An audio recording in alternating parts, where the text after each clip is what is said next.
अस्सलाम वालेकुम। 13 सफ़र को हुसैन अलैहिस्सलाम की प्यारी बेटी सकीना की शहादत का दिन है। सकीना इमाम हुसैन की सबसे प्यारी औलाद थी। हमारे इमाम को अक्सर ये कहते हुए सुना गया है कि सकीना के बगैर घर रहने के लायक नहीं।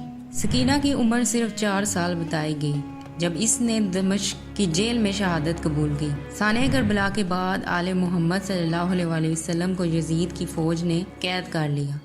दमिश्क लाने से पहले इनकी मुख्तलिफ शहरों में परेड करवाई गई जहां इन्हें बिलाहिर कैद कर दिया गया। वहशियों ने जो इस बुरी फौज का हिस्सा थे सकीना को एक पल भी आराम नहीं दिया। शमर ने ज़बरदस्ती आपके कानों में पड़ी हुई बालियों को खींच लिया और जब भी सकीना अपने वालिद और चचा के लिए रोती तो इसे मारा जाता और चुप रहने को कहा जाता।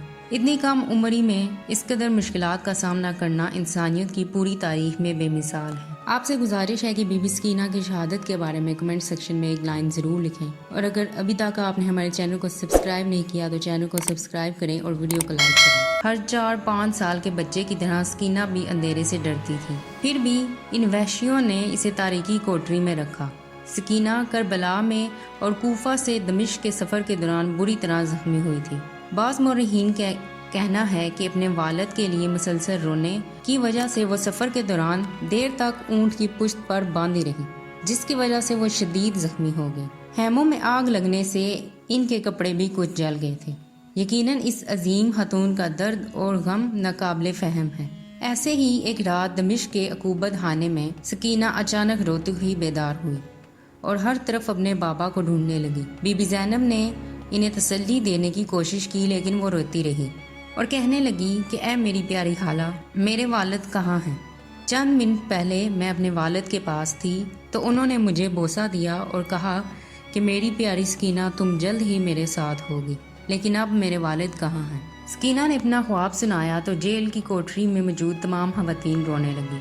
तमाम चीखो पुकार बिलाहर यजीद के कानों तक पहुंची। यजीद ने फौरन एक खादम को भेजा कि ये दरियाफ्त करे कि ये रोना क्या है।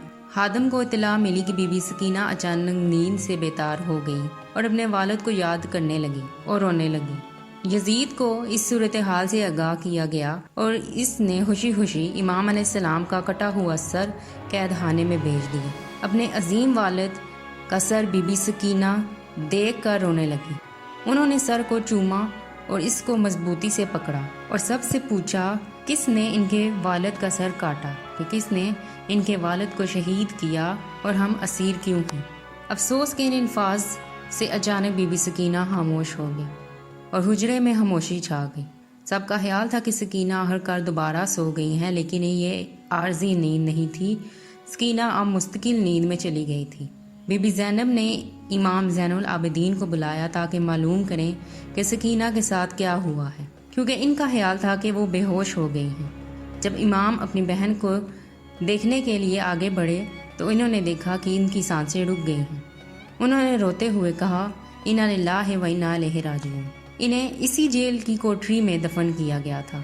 अपने भाई असगर और करबला के दीगर शहदा की तरह इन्हें भी बगैर कफन के दफन किया गया। जब वो अपने वालिद और चचा अब्बास से मिलने गई तो इनके जले हुए और फटे हुए कपड़े इनके पास थे। इस तरह की इस्लामिक वीडियो देखने के लिए हमारे चैनल को सब्सक्राइब करें। जज़ाकल्लाहु खैरन।